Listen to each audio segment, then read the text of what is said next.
Good morning. So I think it's about the 6th of October now. So we're into it. Started with a new moon and I think it was a solar eclipse. I think it was a solar eclipse. And it was fucking intense, my dudes, energetically. I think, solar eclipse is when the moon is between the earth and the sun, meaning that the sun's light is inhibited to the earth, and even if you don't see it necessarily in your hemisphere, you will feel the fact that there's like less solar energy on the earth for that period. And then I think symbolically, I'm not an official astrologer, so I only dabble for personal understanding. Come, Kiki, come. So, but as far as I understand symbolically, which makes sense to me, like when the sun is less present, there is more darkness. So then energetically, we have a bit more darkness in our minds and in our energy fields, and it's a time of reflecting on that and feeling that and things that reside in the darkness coming up and all these things, which is kind of what the moon seems to always do. So personally, I was like dealing with core wounds, but I'm kind of like at a point in my healing with those wounds where they are not fun to work with. It's never fun to work with your core wounds. Well, maybe it could be, but it is not the end of the world anymore, and it's something that I'm able to face, and I'm able to say, okay, what are we dealing with? What do we need to deal with? What's coming back up? How can we transmute / alchemize this into something that's of service to me and my life moving forward? Because like for my whole life, I've had this repeated cycle that's really based in fear and really based in lacking self-worth and all of these horrible things that come from like childhood trauma and abuse. And they came up again in the beginning of September, and then now for this cycle they were like kind of there again. And I was just reflecting, am I all these things that my subconscious is telling me I am, or are these unhelpful beliefs that developed from traumatic periods in my life? And 9 times out of 10 that's the answer. We actually watched what's it called? She loves being off the leash, it's so cool. She gets to jump around and sniff everything and pounce on all the moths. We watched Inside Out 2 last night, and I love Inside Out because I think I've mentioned before that in my undergrad, my psychology lecturer prescribed it to us as like homework because it was such a good description of psychological processes. And then, number 2 was really cool.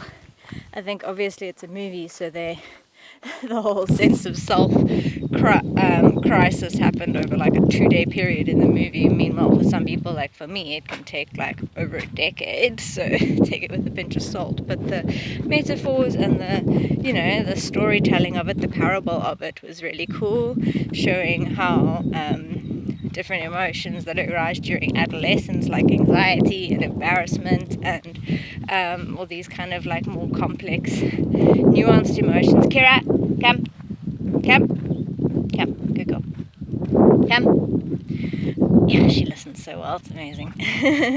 All these more nuanced emotions, how they start to affect the personality and almost try to like commandeer the personality, and that there's this like internal battle going on between the child sense of self that's more innocent and pure, and then the more tainted, moody, emotional, hormonal sense of self that develops due to adolescence and just due to life experience around those times. Woohoo! Yeah, careful, Kira.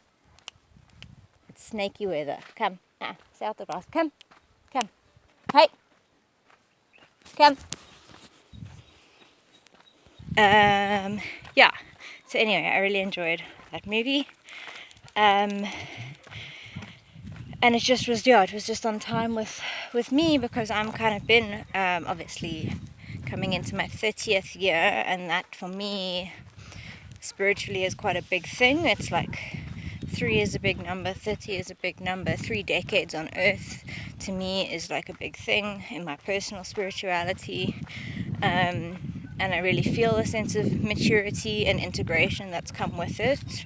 Like, I don't think I ever really lost my inner child, but I was in like wounded inner child for a long time, and then I did a lot of inner child healing, and now I'm just more connected to like healthy, happy inner child that's able to play. And then there's also the integrated, mature, responsible adult, and there's a good flow between the two, and anyway, so I'm just feeling like quite a self-actualized being, which is really nice, because after very, very many years of not knowing who the fuck I was, or what way was up, or what life was about, or why I was here, or who or what I was, it's very nice to have a sense of who I am, what I am, why I am, where I am, how I am, and to be aligned with that, and to be integrating that, and to be acting on that. Self-actualization is a good one. And this last eclipse, she's so jumpy. Kira, everything's scaring you today. This last eclipse was like bringing up a lot of mind fog and a lot of interpersonal intensity, like relational intensity, which is where my biggest wounds come from. They come from people, they come from really fucked up people, like people who are emotionally fucked and didn't have any self-awareness of their emotions, and didn't understand that they weren't their emotions, and their lower, more reptilian monkey mind selves kind of ruled their life. And I was just like a victim / product of that. Many people, not only particular individuals, they were particular standout individuals, obviously, as life and trauma go, but then, just being an empathic human being, I was affected by many such individuals in my journey. And this eclipse kind of brought that energy and that cycle back up for me. And there was a little bit of conflict again, and there was interpersonal anxiety on my side, fear of people, particularly women, but no, it's men and women for different reasons. I have these deep fears of them, and when I'm in my less grounded adult mind, I feel fear and anxiety and all of these emotions. This eclipse kind of brought those up for me. But what I found about myself this time around was that I wasn't backing down.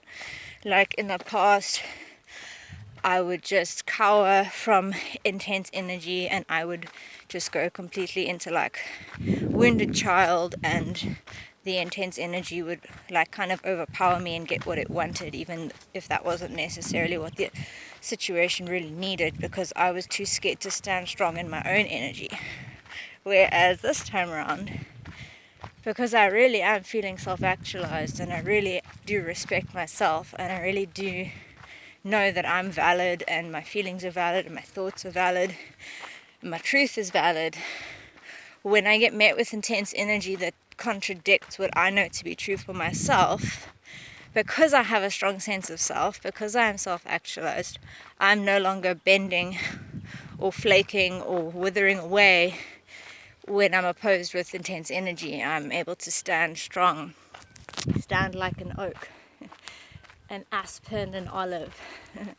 I'm able to stand like a strong tree that's deeply rooted into the earth, and this intense energy can come up against me, but it's not gonna affect me. And I may have emotional experiences, but I'm not gonna nope. Sorry, I keep having to pause to deal with Kira situations. But yeah, anyway, it's just so cool. Like, I literally feel it here, which is my core, right? My solar plexus is here, my sacral is here, which is where that wounding comes from. Deep wounding is root, identity wounding is sacral. Solar plexus is where that strength, that centeredness, that I know who I am, what you say about me can't break me because it's not true, and I've got a strong core and I know my truth. That's where that comes from, and I can feel it. I can feel the strength that is in my core. I can feel that my core is strong, and it's a powerful place to experience life from, because there are always going to be chaotic energies in the outside world. People are always going to be affected by the tides and by the moon. People are always going to be affected by the news and the external stories and the drama. People are always going to be affected by their finances, by their levels of stress in their life. People are always going to be affected by external things, as are you. But if you can maintain control of your own experiences and remain in your own center, come Kiki, come. And you can not fall victim to the external chaotic bullshit that you're constantly being bombarded with. If you can maintain your center and you can maintain yourself and know your truth, then you're cool. And then even when people are affected outside of you, it's not gonna get inside of you. And that was my problem for my whole life. I am an empathic psychic individual, so I pick up on subtle energies, and my whole life I didn't know the difference between what was mine and what wasn't mine. And I think, like, for some times in my life, like 80 to 90% of what I was identifying with and processing and experiencing and suffering was actually not even mine. It was just external shit that I'd let in because I didn't know the difference, and I didn't have a strong sense of self to be the defining factor between what was outside and what was inner truth. And because of that, I've spent the last year of my life working on that self-actualization process and grounding and aligning my chakras and doing the fucking work, the inner work, to know myself, to know thyself, sister ipsum, know thyself, so that the external chaos no longer gets inside of me, and it's no less chaotic than it used to be. It may be even more chaotic since I'm an adult now and I have more responsibility, and the world expects more of me and projects more onto me, and also the world's just in a fucking crazy place. But it's, yeah, once you know yourself, once you know your core, and once you hone in on your truth and focus on maintaining that, like a garden, like a veggie garden that you want to eat from, you've got to put energy into it. Same thing with your energy system, same thing with your sense of self, same thing with your journey of self-actualization and your enlightenment. Like, it's an ongoing process. You can't water your carrots today, leave them for the rest of the month, and then go there and expect to eat carrots at the end of the month. Like, no, you gotta water them every day. If it was hot, maybe twice a day. Like, thin them out if there's too many growing. Make sure there's no bugs eating them, you know? It's an ongoing process if you want to reap results. But if you go every day and you give your carrots 10 minutes of energy every day, which in the grander scheme is not a lot every day, then you start to reap the benefits, and you're able to self-sustain off of your own food source, because the energy you're putting out then starts coming back into your system, and then you become a self-sustaining force, which is unfucking stoppable. So anyway, that's a monologue from today. October's going well because of all of that. It has been an intense one, but I'm feeling good, and I feel like I've almost been waiting for 30 my whole life. Like, I feel like my soul self has been like, okay, we're gonna switch on at 30. So the the hunger that I've had for like completion, which I thought was just like an incessant unsettlement or like a feeling of like wanting gratification when I can't have it. Like I thought I was just unhappy in myself, but I realized that I was just waiting for that like cap to just feel like, okay, we done it. Because I feel like there is more to life than like self-improvement. As I just said, like it's a continuous journey. You've got to continuously tend your garden. But once you crack how to grow a good potato or how to grow a good carrot, you don't have to innovate it. You know, for the rest of your life, you can just keep that process and eat good carrots for the rest of your life. You don't have to constantly be learning how to grow good carrots once you know how to grow good carrots. So it's the same with your body and your mind and your spirit and your energy system. Like once you've cracked your code and you know how to alchemize your experiences to nourish and empower yourself, you don't need to figure that out again. You've done that work, and then that becomes your foundation for doing other things, because life moves on. So yeah, really stoked to be 30, really stoked to feel self-actualized, and keen to be living life moving forward. And I feel like what I'm doing this month really reflects that. Like I am doing an art show and I'm giving a talk on my mural that I did like 3 years ago, that I completed like 2-3 years ago. These things that I've wanted to do for a long time but I've been too scared to do, I now feel safe and confident and competent enough to do these things. So to me that's like an expression, an external 3-dimensional expression of my self-actualization journey, is that I'm ready to go out into the world.